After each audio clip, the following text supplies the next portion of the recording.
दोस्तों, जैसा कि आपको मालूम है कि बीपीएससी ने हेडमास्टर के बाद हेड टीचर का भी नोटिफिकेशन जारी कर दिया है। अगर आपने बीपीएससी के हेडमास्टर के विज्ञापन को देखा होगा, इस नोटिफिकेशन को देखा होगा, तो आप ये पूरी तरह से क्लियर हो गए होंगे कि आप इसके लिए एलिजिबल हैं अथवा नहीं। तो पिछले वीडियो में मैंने आपको इसके बारे में पूरी जानकारी मुहैया कराई है और इसको लेकर के आपके जितने भी प्रश्न मेरे चैनल पर, मेरे कमेंट बॉक्स में आपके द्वारा पूछे गए हैं, लगभग प्रश्नों का जवाब मैंने आपको दिया है और आपके संशय को दूर करने का प्रयास किया है। इस वीडियो में मैं आपको पूरा सिलेबस की जानकारी देने जा रहा हूं और इस तरह से जानकारी देने जा रहा हूं कि अगर आप तैयारी करना शुरू किए होंगे तो आप तैयारी करने का जो आपका तरीका होगा वो बिल्कुल ही आसान हो जाएगा। मैं एक एक जो इसका पॉइंट है, जो सिलेबस में जो सब्जेक्ट लिया गया है, जैसे आपको मालूम है कि 75% जो है वो आपका जीएस से क्वेश्चन आएगा, यानी 75 नंबर का जीएस के क्वेश्चंस रहेंगे और 75 नंबर का आपका डीएलएड से रिलेटेड क्वेश्चंस रहेंगे। और इसी पर मैं आपको आज पूरी जानकारी देने जा रहा हूं कि इसके लिए आपको क्या क्या पढ़ने की जरूरत है।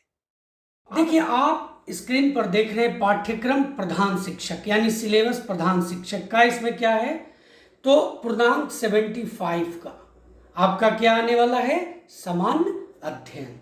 इसके अंतर्गत कौन कौन से विषय हैं इस पर बात करेंगे, साथ ही इसमें हमें क्या क्या पढ़ना है और कैसे पढ़ना है, इसकी पूरी जानकारी मैं आज आपको इस वीडियो में देने जा रहा हूं। और बहुत ही महत्वपूर्ण वीडियो है, अगर आप तैयारी करने जा रहे हैं तो इस वीडियो को आपको अंत तक देखना चाहिए।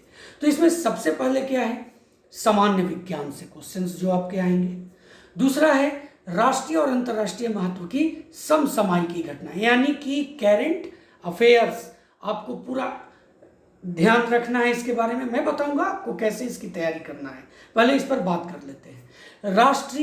भारतीय राष्ट्रीय आंदोलन तथा इसमें बिहार का योगदान। देखिए, हेडमास्टर में था कि भारतीय राष्ट्रीय आंदोलन और इसमें बिहार का योगदान के साथ साथ बिहार का इतिहास, भारत का इतिहास में था, तो इसमें और बिहार का भी इतिहास था। लेकिन इसमें क्या है, सिर्फ और सिर्फ भारतीय राष्ट्रीय आंदोलन और इसमें बिहार का योगदान थोड़ा सा सिलेबस को शॉर्ट करता है दोस्तों। अब उसके बाद आगे आते हैं, आगे क्या है, आगे है ज्योग्राफी, भूगोल। उसके बाद भारतीय राज्य व्यवस्था इंडियन पॉलिटी। तो पॉलिटी की जानकारी आपको पूरा रखना पड़ेगा। क्वेश्चंस बहुत ही इसमें ही ज़्यादातर स्टूडेंट फंसते हैं, मैं बताता हूँ कैसे आपको करना है इसका। उसके बाद प्रारंभिक गणित और मानसिक क्षमता परीक्षण। देखिए, यहाँ पर उपयुक्त विषयों का विवरण इस प्रकार है कि जैसे ऊपर का जो मैंने आपको सब्जेक्ट बताया, अब साइंस को लेते हैं तो साइंस में आपको किस तरह के क्वेश्चंस पूछे जाएंगे। तो सामान्य विज्ञान के अंतर्गत दैनिक अनुभव और परीक्षण से संबंधित विषयों सहित विज्ञान की सामान्य जानकारी एवं परिबोध पर ऐसे प्रश्न पूछे जाएंगे जो किसी भी शिक्षित व्यक्ति से अपेक्षा की जाती है, जिसमें वैज्ञानिक विषयों का विशेष अध्ययन नहीं किया गया है। यानी आपको बहुत इंटरनल क्वेश्चंस नहीं आएंगे। आपको जो आप अगर एक बुक साधारण लेंगे, जैसे आप लूसेंट लेते हैं, कोई साइंस का जो लूसेंट का बुक है वो आप अगर लेते हो, उसी से अगर आप तैयारी करते हैं तो इनफ है दोस्तों सामान्य विज्ञान के प्रश्नों के आंसर देने के लिए। तो अब दूसरे बात पर आते हैं। दूसरा क्या सब्जेक्ट था, दूसरा सब्जेक्ट था राष्ट्रीय और अंतर्राष्ट्रीय महत्व की समसामयिकी घटनाएं। अब देखिए, यहाँ पर इसमें बिहार को भी इंक्लूड करना होगा। तो आपको इसके लिए क्या करना होगा, ये जो दूसरा पॉइंट आप देख रहे हैं, इसमें आपको क्या करना है, पूरा एक साल का दोस्तों आपको करेंट अफेयर्स बनाना है, उसका नोट्स तैयार करना है।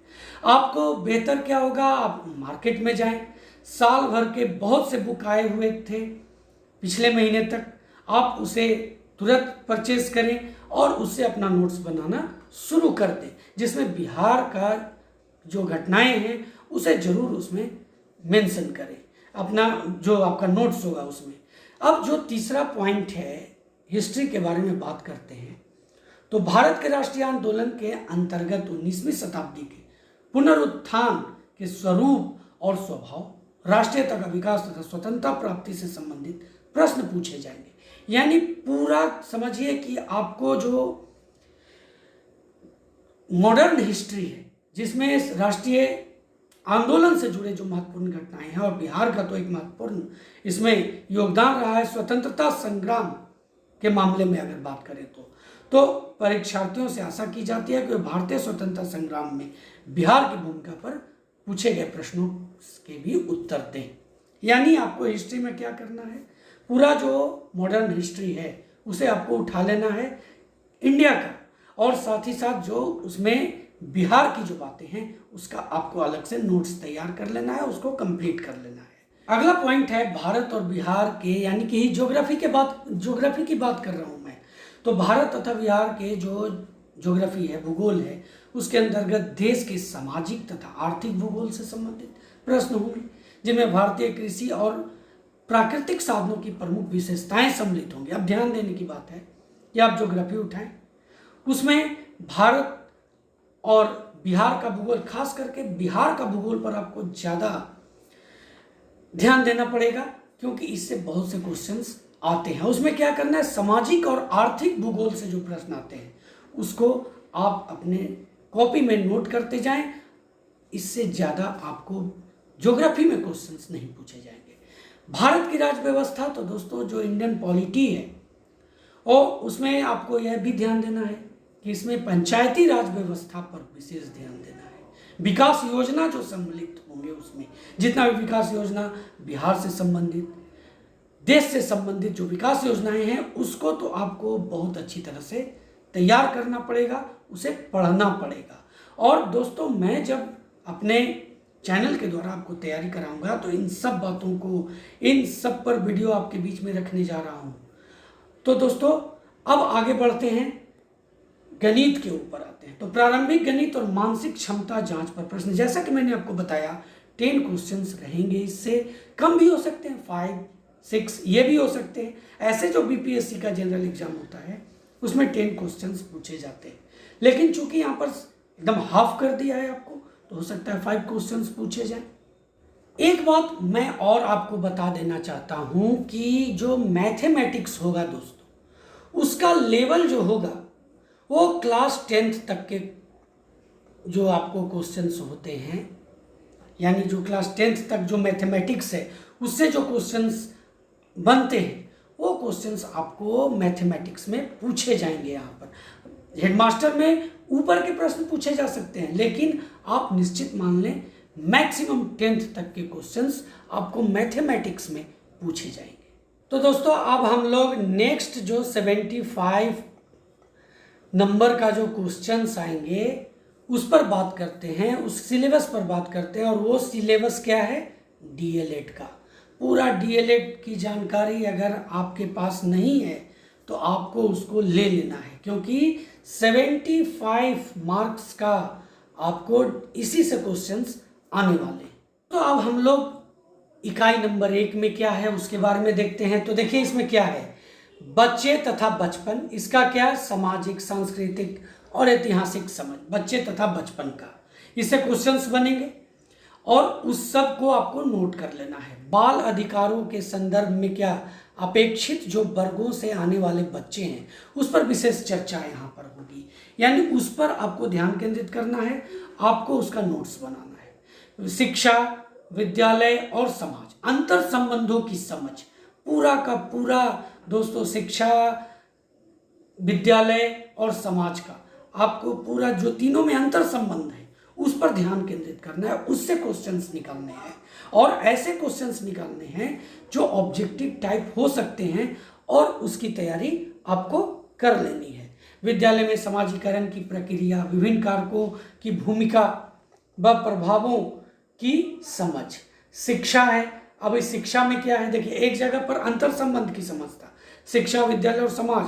अब पूरा शिक्षा को ब्रॉड पढ़ना है, क्या इसमें है, सामान्य अवधारणा है, शिक्षा का उद्देश्य क्या है, विद्यालय शिक्षा की प्रकृति क्या है, शिक्षा को समझने के विभिन्न आधार और दृष्टिकोणों पर भी बात करेंगे। तो इसमें क्या है, दर्शन शास्त्रीय दृष्टिकोण, मनोवैज्ञानिक दृष्टिकोण, शिक्षा का साहित्य, शिक्षा का इतिहास आदि। दोस्तों मैंने बहुत से वीडियो ये शिक्षा का इतिहास और शिक्षा और साहित्य, शिक्षा का साहित्य, इस पर आपके बीच में लगातार पोस्ट किया हूँ, उन सब का लिंक मैं आपको दे दूंगा इस डिस्क्रिप्शन बॉक्स में। आप वहाँ से जाकर के उन वीडियोस को देख सकते हैं। ज्ञान की अवधारणा दार्शनिक परिप्रेक्ष्य के आधार पर। उसके बाद अब इकाई 2 की बात करते हैं। अब यहाँ पर ध्यान दीजिए, जितने भी आप देख रहे हैं, महात्मा गांधी, ये Gijubhai Badheka, Rabindranath Tagore, Maria Montessori, Jyotiba Phule, doctor Zakir Hussain, जे कृष्णमूर्ति, जॉन डीबी, इन सब का जो शिक्षा के प्रति सामाजिक दृष्टिकोण क्या था, ये सब के ऊपर आपको पूरी जानकारी हासिल करने हैं। जैसे रविन्द्रनाथ टैगोर का शिक्षा सीखने में स्वतंत्रता का स्वायत्तता की भूमिका कार्य को रेखांकित करते हुए। उसके बाद ये देखिए, तो यहाँ पर जितना भी आप देख रहे हैं, जैसे देखिए यहाँ पर ज्योतिबा फूले, हंटर आयोग, 1882 को दिया गया बयान शैक्षिक, सामाजिक और सांस्कृतिक असमानता को रेखांकित करते हुए। तो इन सब बातों पर ध्यान देना है। डॉक्टर जाकिर हुसैन, शैक्षिक लेख, बाल केंद्रित शिक्षा के महत्व को जो रेखांकित करते हुए डॉक्टर जाकिर हुसैन का क्या पक्ष था, रविन्द्रनाथ टैगोर का, गिजुभाई बधेका का, जय कृष्णमूर्ति, जॉन डीबी, इन सब के बारे में आपको विस्तृत ध्यान देना है। इसके बारे में आपको जानकारी हासिल करनी है। और अगर आपने डीएलएड किया होगा तो आपके पास तो सारा नोट्स होगा, उससे इसकी तैयारी आप कर सकते हैं। और मैं अपने चैनल पर भी तैयारी शुरू करने जा रहा हूँ। दोस्तों, अब नेक्स्ट इकाई की ओर बढ़ते हैं। इकाई नंबर 3 है। उसमें क्या है, पाठ्यचर्या और पाठ्यक्रम, यानी सिलेबस और करिकुलम, इसकी अवधारणा और विविध आधार, इसके बारे में आपको पूरी जानकारी लेना है। पाठ्यचर्या क्या है, पाठ्यक्रम क्या है, यह भी एक बहुत बड़ा वहाँ पर क्वेश्चंस बनता है। उन क्वेश्चंस को भी आपको डील करना है, मैं तो बताऊंगा ही। पाठ्यचर्या के कार्य और शिक्षा की भूमिका, कार्य केंद्रित शिक्षा शास्त्र की समस्या, बचपन को प्रभावित करने वाले जो मनो सामाजिक कारक हैं, उन पर एक तरह से आपको जो साइकोलॉजिकल दृष्टिकोण है बचपन को प्रभावित करने वाले, उस पर आपको ध्यान देना है, उस पर नोट्स बनाना है। बाल विकास, वृद्धि एवं विकास, बच्चे के शारीरिक एवं मनोगत्यात्मक विकास की समझ, सृजनात्मकता, खेल से आशय, व्यक्तित्व विकास के विविध आयाम, जिसमें एरिक्सन के सिद्धांत है दोस्तों, विशेष रूप से इसको पढ़ना पड़ेगा आपको। बच्चों के भावनात्मक संवेगात्मक विकास के पहलू, जॉन बॉल्बी का सिद्धांत, यानी जितने भी ये जो सिद्धांत है ना, उसका आप थोड़ी नोट बनाएं और उसको पूरी तरह से आप तैयारी करें। फिर आपके हाथ में ये जो वैकेंसी है उसका एक पद आपके लिए फिक्स है दोस्तों। नैतिक विकास और बच्चे, सही गलत की अवधारणा, जीन पियाजे और कोहल वर्ग का जो सिद्धांत है बहुत इंपॉर्टेंट है, इसको आपको पढ़ के ही जाना होगा, पूरी तैयारी करना है इसके बारे में, क्योंकि इससे क्वेश्चंस आएंगे ही आएंगे। अब दोस्तों, ईसीसी की आवश्यकता एवं उद्देश्य पढ़ना है हमें। आपको मालूम होगा, अगर आपने डीएलएड किया होगा तो ईसीसी की आवश्यकता एवं उद्देश्य क्या है, फुल फॉर्म ईसीसी का क्या होता है, तो मैं आपको बताता हूँ अगर आपको याद ना आ रहा हो तो। इसमें ईसीसीई जो आप देख रहे हैं, इसका होता है E for early, C for childhood, C for care और ई फॉर एजुकेशन, यानी early childhood care and education की आवश्यकता एवं उद्देश्य, एक संतुलित तथा संदर्भ युक्त ईसीसी पाठ्यचर्या की समझ, यानी ईसीसी की पूरी जानकारी आपको ले लेनी है। साथ ही क्लास में विकासोन्मुखूल, बाल केंद्रित तथा समावेशी वातावरण निर्माण करना, इससे रिलेटेड क्वेश्चंस बनेंगे। प्रारंभिक वर्षों में विकास के विभिन्न आयाम एवं अधिगम, इन सबसे जो क्वेश्चंस बनते हैं आप उसे नोट करेंगे। विशेष आवश्यकता वाले जो दिव्यांग बच्चे हैं तथा प्रारंभिक बाल्यावस्था देखभाल और शिक्षा, इससे जो क्वेश्चंस बनेंगे उसे भी आपको नोट के रूप में उसे मेंशन कर लेना है अपने नोट्स में। तो शारीरिक शिक्षा अवधारणा एवं महत्व बहुत इंपॉर्टेंट, ये जो आप पॉइंट देख रहे हैं इससे आपको क्वेश्चंस आएंगे। बिहार में प्रारंभिक बाल्यावस्था देखभाल और शिक्षा की वर्तमान स्थिति, बिहार से रिलेटेड तो क्वेश्चंस आएंगे ही। राज्य में प्रारंभिक बाल्यावस्था शिक्षा की चुनौतियां एवं नवाचार, उसके बाद राज्य में विद्यालय की तैयारी में संस्थाओं की, यानी अकादमिक और सामाजिक अपेक्षा। तो ये है इकाई नंबर 4। 5 में आते हैं तो विद्यालय संस्कृति के संगठनात्मक पहलू, अवधारणा, संरचना, घटकों का आलोचनात्मक समझ, शिक्षा के अधिकार के अंतर्गत विद्यालय व्यवस्था में परिवर्तन। अब शिक्षा का अधिकार जो है 2009 में आया, अब उसके अंतर्गत क्या क्या परिवर्तन हुए, तो पूरा जो शिक्षा का अधिकार है उसको आपको पढ़ना होगा। मैंने इसके लेकर के वीडियो भी आपके बीच में पोस्ट किया हूँ, आप उसे भी देख सकते करके आप इसकी पूरी जानकारी हासिल कर सकते हैं। समावेशी शिक्षा पर भी मैंने वीडियो बनाया है दोस्तों। इन सब से आपको क्वेश्चंस आएंगे। कला समेकित शिक्षा के माध्यम से विद्यालय परिवेश एवं कक्षाई शिक्षण में बदलाव, कक्ष शिक्षण की प्रकृति, इसमें बाल केंद्रित पर तो आपको विशेष ध्यान देना है। लोकतांत्रिक सृजनात्मक, पाठ्य सहगामी व सशैक्षिक क्रियाएं, महत्व, योजना, क्रियान्वयन। तो करना क्या है आपको, आप इकाई के अनुसार आपको नोट्स बनाना है। और नोट्स किस तरह से बनाना है, जो आपके एग्जामिनेशन को टारगेट करे। विद्यालय में आकलन एवं मूल्यांकन की व्यवस्था, सतत एवं व्यापक आकलन, प्रगति पत्रक, शिक्षक वृत्तिक विकास, अवधारणा, आवश्यकता, नीतिगत विमर्श एवं सेवाएं। देखिए नोट्स इस तरह से बनाना है ना, आपको कोई डीएलएड का एग्जाम देने नहीं बैठना है, आपको ऑब्जेक्टिव क्वेश्चंस का एग्जाम देना है। तो नोट्स जो आपका होगा ना, ऑब्जेक्टिव टाइप ही आप बनाएं। आप इस तरह से मेंशन करें कि हम जब उसे पढ़ लें तो पूरा का पूरा जो कंसेप्ट है वो क्लियर हो जाए। विद्यालय में नेतृत्व व्यवस्था और शिक्षक प्रशासनिक सामूहिक शिक्षा शास्त्रीय परिवर्तनकारी।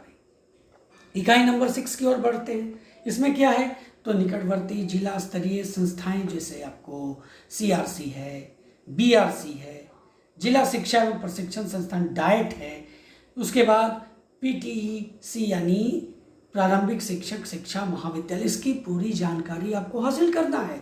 इसके बारे में ऐसे बहुत आप में से बहुत से ऐसे शिक्षक होंगे जिनको इसकी पूरी जानकारी होगी।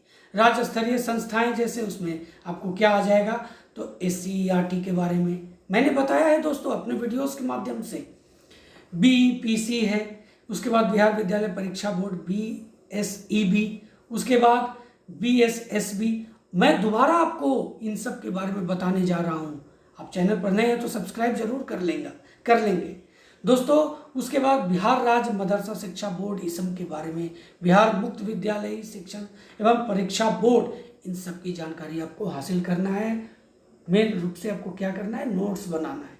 राष्ट्रीय स्तर की जो संस्थाएं उसके बारे में भी, जैसे उसमें CBSE है, NCERT है, आपको NIEPA है, इन सब की जानकारी आपको हासिल करनी है। इस पर आपको पूरा नोट करना है, किस तरह से ऑब्जेक्टिव पूरा कंसेप्ट क्लियर हो जाए। इस तरह से भारतीय समाज में समावेशन और अपवर्जन के विभिन्न रूप दोस्तों, साथ ही कक्षाओं में विविधता और असमानता की समझ।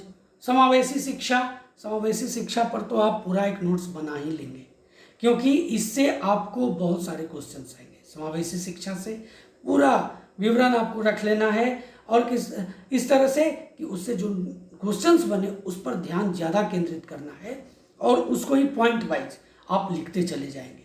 शिक्षा व्यवस्था व विद्यालय में प्रचलित जेंडर विभेद जो है, जेंडर विभेद पर देखिए बहुत सारे ट्रेनिंग दिए जाते हैं, तो इस पर जो क्वेश्चंस बनेंगे, इसमें क्या है, पाठ्यचर्या, पाठ्य पुस्तकें, कक्षाई प्रक्रियाएं, विद्यार्थी शिक्षक जो इंटरेक्शन है, इस पर विशेष संदर्भ में इस पर आपको पूरी जानकारी ले लेना है। जेंडर संवेदनशीलता और समानता में शिक्षा की भूमिका। देखिए दोस्तों, आप में से ज़्यादातर ऐसे शिक्षक होंगे जिनको इसके बारे में पूरी जानकारी होगी, बस एक बार आपको पढ़ लेना होगा दोस्तों। उसके बाद है समता, समानता और सामाजिक न्याय के लिए शिक्षा। शिक्षकों की अस्मिता, शिक्षक को कैसे रहना चाहिए, समाज में उसकी क्या स्थिति होनी चाहिए, आदर्श शिक्षक के रूप में उसकी क्या क्या संकल्पना है, इन सब के बारे में। इकाई नंबर 8 कहता है राष्ट्रीय पाठ्यचर्या की रूपरेखा। इसमें क्या, 2005 व बिहार पाठ्यचर्या की रूपरेखा 2008 के विशेष संदर्भ में विज्ञान, पर्यावरण, गणित, भाषा एवं सामाजिक विज्ञान, शिक्षण शास्त्र की समझ, पूरा इसका नोट्स आपको बनाना पड़ेगा, तब जा कर के ये सब जो आप देख रहे हैं इसका कंसेप्ट क्लियर होगा। तो एक लंबी तैयारी करनी है, एक बेहतर तैयारी करनी है। शिक्षण अधिगम में ऑडियो वीडियो मल्टीमीडिया साधनों के महत्व तथा उपयोग। बहुत से लोग बेहतर तरीके से इसको डिफाइन कर सकते हैं, उसका नोट्स तैयार कर सकते हैं। सीखने की योजना एवं विद्यालय के अन्य कार्य के साथ ICT का एकीकरण। तो मैं बार बार इस वीडियो में आपको नोट्स पर जोर दिया, इसलिए ताकि आप अभी से बैठें और इस पर एक पूरा विवरण तैयार कर लें कि जब मुझसे क्वेश्चन पूछा जाए तो मैं पूरी तरह से तैयार